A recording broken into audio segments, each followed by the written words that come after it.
Bismillahirrahmanirrahim. Assalamualaikum warahmatullahi wabarakatuh. Halo sahabat semuanya, kembali lagi di AK Channel. Pada kesempatan kali ini, seperti biasa, saya mau sharing seputar kisah keajaiban sholawat kepada kalian semua. Mudah-mudahan apa yang saya sampaikan bisa bermanfaat buat kalian semua, dan mudah-mudahan lebih semangat lagi untuk mengamalkan sholawat. Pada kesempatan kali ini, seperti biasa, maka di sini bukan siapa-siapa, tetap selalu belajar gitu ya. Cuman di sini maka sering mengamalkan sholawat, ingin berbagi cerita. Mudah-mudahan di dalam video-video AK Channel yang saya buat ini, mudah-mudahan bisa menjadi motivasi buat kalian semua. Nah, pada kesempatan kali ini, apa sih yang kita harapkan setelah mengamalkan sholawat? Nah, itu yang pertama. Sebelum kita mengamalkan sholawat, tentunya kita punya niat. Nah, maka fokus kita utamakan dulu niat kita itu untuk apa? Untuk membaca sholawat. Nah, karena banyak yang bertanya ya bahwa banyak kita membaca sholawat, tapi ujung-ujungnya kita mengejar dunia gitu. Nah,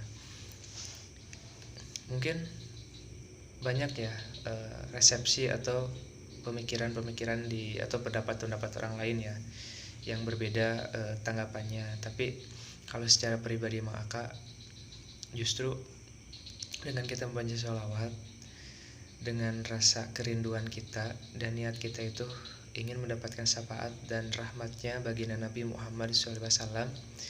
Nah, serta kita sebagai umatnya ingin mengikuti segala ajarannya, segala perintahnya, atau segala mengikuti semua apa yang dikerjakan oleh baginda Nabi Muhammad SAW gitu. Setiap langkahnya, setiap pergerakannya, setiap kehidupannya gitu. Nah, mudah-mudahan kita bisa meniru akhlak beliau, kita bisa meniru cara-cara beliau saat beraktivitas setiap harinya. Nah, jadi pada intinya di balik semua itu, dengan kita banyak membaca sholawat, dan tentunya kita banyak apa yang kita dapatkan gitu, banyak yang kita raih gitu setelah membaca sholawat. Salah satunya ya kita diberikan perlindungan oleh Allah SWT, kadang diberikan kelimpahan rezeki gitu ya, ada yang dimudahkan segala urusannya. Dan tentunya kita pun sholat tanpa membaca sholawat tidak sah ya, atau misalkan bisa dibilang tidak tidak diterima oleh Allah SWT gitu ketika kita sholat tidak membaca sholawat. Nah, maka dari itu kita ambil pelajaran, ambil ilmu itu, bahwa di setiap hari kita, aktivitas kita saat bekerja, saat mau berbuat apa aja gitu, kita awali dulu membaca sholawat dan diakhiri juga membaca sholawat gitu. Dan tentunya biar kita penuh keberkahan, tentunya kita harus tetap bersyukur, membaca bismillah, dan diakhiri dengan alhamdulillah, apapun keadaannya, apapun yang Allah sudah berikan kepada kehidupan kita. Nah, balik lagi ke pembahasan yang pertama. Setelah kita membaca sholawat, tentunya banyak resepsi pandangan orang lain ya, walaupun terkadang dibilangnya kita mengejar dunia. Pada intinya kita membanyak sholawat, kita butuh sebuah perlindungan, sebuah apa sih kalau kita misalkan pengen punya hajat gitu ya, dan diiringi dengan membaca sholawat itu, doa kita didampingi oleh Rasulullah gitu. Nah, kalau kita berdoa sendirian tanpa mengajak siapa-siapa, siapa sih kita gitu? Itu sih yang saya rasakan juga. Siapa sih kita gitu? Kita tidak punya apa-apa, yang selalu berbuat dosa ibaratnya kan gitu. Dan tentunya saya juga secara pribadi banyak kesalahan-kesalahan yang sudah saya lakukan. Nah, mudah-mudahan dengan kita membaca sholawat, apa yang kita berdoa, dan setelah itu kita diiringi oleh sholawat, mudah-mudahan dan itu doa kita cepat dikabulkan oleh Allah SWT. Dan tentunya kalau kita meminta, kita berdoa, kita hanya berharap kepada Allah SWT, justru itu lebih baik gitu dibanding kita berharap kepada orang lain, berharap ke siapapun gitu. Dan tentunya ujung-ujungnya kita sakit hati kalau kita meminta bantuan oleh orang lain kalau misalkan orang itu tidak bisa bantu kita gitu. Dan tentunya banyak cara, banyak hal yang sudah Allah berikan tanpa kita sadari, tanpa kita di luar pikiran kita gitu ya. Terkadang saat Allah mau mengabulkan segala doa kita. Nah, yang penting apapun keadaan kita tetap selalu bersyukur. Terkadang di dalam kesulitan itu akan ada manisnya di setiap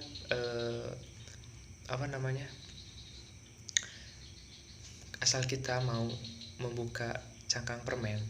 Nah, kita jangan khawatir bahwa di dalamnya itu pasti ada manisnya gitu, dan pasti ada isinya yang sangat manis gitu. Pada intinya kalau kita sudah bisa mulai belajar, mulai bisa membuka apa yang sudah kita lakukan dan kita terima, kita akui kesalahan kita, maka disitulah titik Allah mengampuni kita, dan disitulah awal kita diampuni oleh Allah SWT gitu.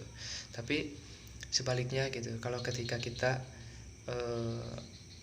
tidak bisa menerima dan tidak bisa mengakui apa yang sudah kita berbuat, maka semakin sulit, semakin susah Allah mengampuni kita, dan semakin sulit juga kehidupan kita kalau kita belum diampuni oleh Allah SWT. Maka dari itu alangkah bagusnya kita setiap berbuat apa saja, kalau memang apa yang sudah kita lakukan itu salah, lebih baik kita akui, kita mohon ampun kepada Allah SWT. Dengan pelantarannya kita membaca istighfar, kita berdoa, apalagi alangkah lebih bagusnya kita menjalankan sholat sunat taubat gitu. Nah, mudah-mudahan sharing kali ini kepada kalian semua bisa bermanfaat ya. Dan tentunya salam silaturahmi dari Mang Aka. Dan alhamdulillah dengan seiringnya waktu ya, channel Mang Aka ini sudah banyak yang melihat, sudah banyak yang komen juga. Dan mohon maaf jika ada kata-kata yang salah, karena Mang Aka juga di sini hanya orang biasa yang selalu ingin belajar untuk lebih baik gitu. Dan mudah-mudahan dengan pelantarannya sholawat ini, kehidupan kalian semua juga ada sebuah perubahan gitu. Dan tentunya sebuah keberkahan itu bukan dilihat apa yang sudah kita punya gitu. Terkadang apa yang sudah kita punya pun, kalau Allah mau mengambil, ya kalau Allah tidak memberikan kita keberkahan, tetap habis juga gitu. Apalagi yang tidak ada gitu kan. Nah, alangkah bagusnya, dan biar kehidupan kita mendapatkan sebuah keberkahan, dari hal kecil bisa menjadi hal yang besar, dari sebuah kerjaan yang biasa menjadi luar biasa, dan tentunya kita selalu menjalankan apa yang Allah perintahkan.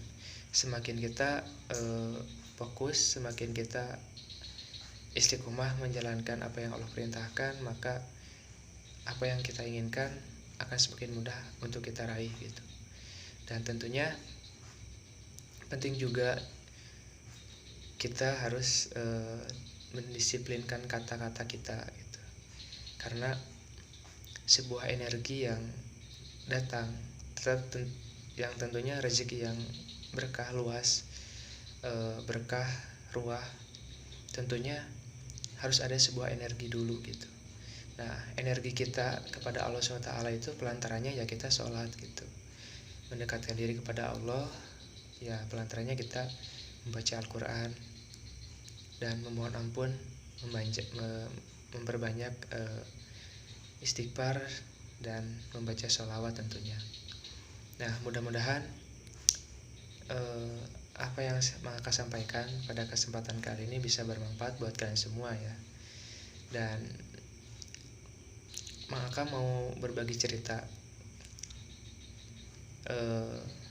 biar kita mendapatkan sebuah magnet rezeki gitu, rezeki kepada kehidupan kita.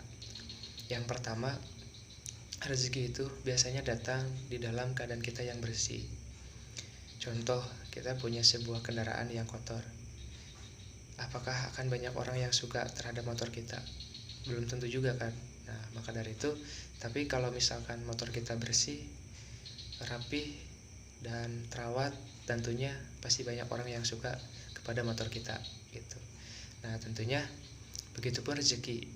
Kalau kita di rumah berantakan, pakaian kita berantakan misalkan, ya kita jarang membersihkan diri, membersihkan hati, membersihkan